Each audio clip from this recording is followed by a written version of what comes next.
Bonjour à tous, c'est Sirflo pour YouTube, j'espère que vous allez bien. Tout d'abord, un grand merci, on est plus de 600 maintenant sur la chaîne, ça fait vraiment très très plaisir, merci du fond du cœur. Si vous n'êtes pas encore abonné, évidemment, allez activer la cloche et abonnez-vous. Défoncez-moi ce bouton s'abonner là, il faut me le défoncer les gars, ça fait vraiment plaisir, hein. On est de plus en plus nombreux. Aujourd'hui, on va analyser une main qui a été jouée en NL400 sur Unibet contre un joueur qui faisait clairement n'importe quoi. C'est numéro 2 qui est en haut de l'écran. Voilà, le fiche de la table, hein, clairement tout le monde est en train de jouer pour lui. Il était très très fantaisiste, très calling station. Donc voilà, c'est les infos qu'on a. Il a monté du stack, donc c'est parfait en fait, hein. Vraiment parfait. Donc du coup, voilà, tout le monde joue la table pour numéro 2. Il y a de grandes chances que quand numéro 2 soit déstacké, la table casse. Donc on va voir ce qui se passe. Numéro 2 va limper. Donc évidemment, à confirmation si on vient d'arriver à table que c'est le fiche, hein, de la table. Wall 3, c'est fortement aussi possible que ça soit un fiche, mais c'était pas confirmé. A priori, le standard, ça serait toujours 10 euros si c'est un reg à 16 ou 20 euros. Donc c'est possible aussi qu'ici il y a un spot. Donc ici j'ai roi 10 au bouton, bah évidemment on va isoler et on va surtout value, hein, pré-flop. Donc on va raise à 24, là c'est assez standard. Call de numéro 2 et fold de wall 3. Ok. Flop, on flop top pair sur un flop assez sec, rainbow. En fait, ici, on serait censé miser pas cher si numéro 2 check, c'est ce qu'il fait. Mais ici, par contre, j'ai décidé de prendre un petit peu le contre-pied de la GTO et de bet cher, tout simplement parce qu'on est en exploitation pure ici contre numéro 2 qui est très calling station. Et clairement, ici, sur ce flop, bah, évidemment, il ne va pas fold un 10, hein. Et on a tout le temps un meilleur 10 que lui, parce qu'il n'aurait pas limpé as 10. Évidemment, il va call toutes les paires du type paire de 9, paire de 8, paire de 7, paire de 6, paire de 5.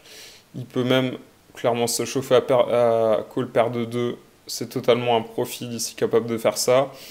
Donc ici, on a clairement une tonne de value, même si le flop est sec. On va être call par des As5, des As2 aussi, des As3, des As4. Donc on a vraiment une tonne de value. Ici, je décide de miser 41 dans 55. Et numéro de call. Turn As. C'est une carte qui est assez mauvaise a priori. Parce qu'elle frappe énormément notre range. C'est-à-dire que ici au flop, j'aurais ces bêtes des mains du type As-Roi, As-Dame, As-Valet. Et bim, direct, je rentre ma top pair. Donc en fait, sur cette carte-là, la turn, si numéro check, si numéro 2 check, et c'est ce qui se passe, je suis encore censé ici miser pas cher, parce que cette carte frappe vraiment beaucoup trop ma range. Donc ici, clairement, je vais pas beaucoup être payé sur cet as. Mais pour les mêmes raisons qu'au flop, ici on peut dire fuck à la GTO.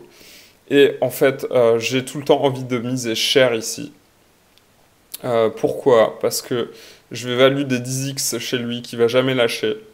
Parce qu'il va estimer que l'as, c'est la carte parfaite à bluffer. Il faut value également des backdoor flush draw. Il faut value des dames valet, des rois valets, des rois dames qui auraient pu check call au flop. Donc ici, on target beaucoup moins clairement les middle pairs du type paire de 9, paire de 8, paire de 7, etc. Mais ici, on est beaucoup plus en train de target un 10 quand on va miser cher à la turn.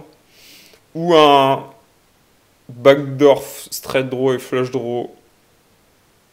Voilà. Donc ici, j'ai décidé de bet 80 dans 137. Et numéro 2 décide de call. Très intéressant. Et river, ça vient 7. Bon, ça a juste fait rentrer 5 et 6. Mais bon, ça reste quand même assez peu probable, hein, clairement, qu'il ait 5 et 6. Je m'attends d'ailleurs une grosse partie du temps, quand il a 5 et 6, à ce qu'il donc bet très cher ici. Parce que je suis censé tout le temps avoir l'as que j'aurais touché à la turn. Donc pas censé fold s'il bet. Donc je pense qu'il va tout le temps donc bet en value, tout simplement. Donc s'il check, on peut déjà lui enlever 5 et 6 de ses mains. Ici, la question, c'est est-ce qu'on doit value contre quelqu'un qui est hyper calling station? Et bien clairement, oui. On va value ici mon 10 parce que je peux me faire payer par tous les 10 moins bien, tout simplement. Donc ici, on va essayer de value dame 10, valet 10, 10 et 9, 10 et 8. Qui voudrait pas fold. Le seul sizing ici pour faire call un 10, bah, c'est vraiment pas cher. Donc du coup, j'ai décidé ici de faire un tiers pot. Voilà, 100 dans 297. J'aime bien les sommes rondes. Je pense que ça paraît un petit peu plus bluffy de manière générale. Et ici, il a décidé de fold, donc il a sûrement foldé quelque chose comme, je sais pas. Je pense qu'il a jamais foldé un 10, donc il a foldé peut-être 5 et 4, 5 et 3, des mains du type là, ou peut-être qu'il avait tout simplement un backdoor flush avec backdoor quinte du type dame, valet de cœur, roi dame de cœur, c'est aussi possible. Donc ici, très très important, hein, c'est vraiment pour ça que je vous montre la main, de mettre le troisième barrel à la river. C'est ce qui imprime beaucoup d'argent. Et bah, évidemment, voilà, s'il a As4, ici il a As5 ou As2, et ben écoutez, bon appétit. Mais on manque trop de value ici, clairement à check back la river, donc il faut bet petit pour faire payer tous les 10x qui sont moins bien que le nôtre. Voilà, voilà. Écoutez, j'espère que cette main, elle vous a plu. Évidemment, pour tous ceux qui veulent progresser, chaque semaine, on fait des vidéos dans les clubs, que ce soit club élite, club confirmé ou club padawan. Je vous invite à passer à l'action dans les liens en description. C'est là que ça se passe pour s'inscrire à nos formations. Voilà, j'espère que cette vidéo vous a plu. Lâchez un gros pouce bleu et je vous dis évidemment à la semaine prochaine. Ciao, ciao les amis.